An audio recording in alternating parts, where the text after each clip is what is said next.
Désenclavement des régions du Sud, 39,2 millions d'euros de l'Union européenne. Un accord de don de l'Union européenne d'un montant de 39,2 millions d'euros a été signé hier au ministère de l'Économie et des Finances.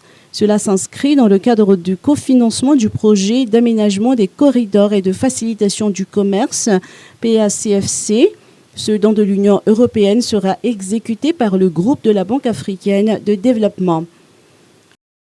En cohérence avec les politiques nationales et locales de développement de Madagascar, l'Union européenne appuie fortement les régions du sud de Madagascar, en écoutant ainsi l'appel que le président Rajoelina avait fait il y a un an avec son voyage dans le sud.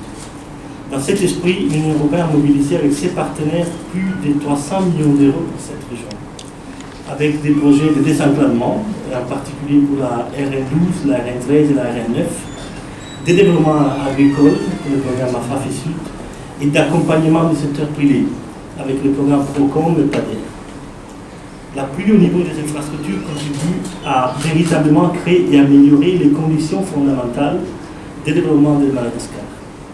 Le projet d'aménagement des corridors et de facilitation du commerce est l'un des plus grands projets d'infrastructure de transport routier à Madagascar, d'un coût total de 217 millions de dollars sur 5 ans, soit de 2019 à 2024.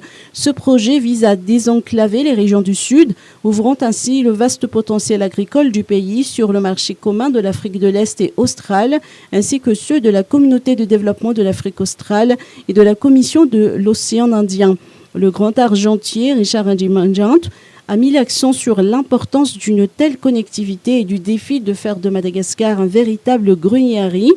Le PACFC va contribuer à la construction des routes nationales RN9 et RN12A, ainsi qu'à établir 2 corridors sur les façades maritimes du sud-ouest avec le port de Touliage et du sud-est avec le port de Fort-Dauphin.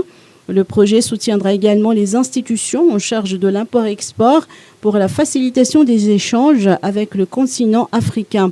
Ainsi, d'ici 2024, l'on estime que 300 PME et 5000 personnes, dont au moins 50% de femmes, auront été formées à répondre aux besoins du marché en améliorant leur productivité et compétitivité, selon les précisions apportées par Mohamed Chérif, responsable pays du groupe de la BAD.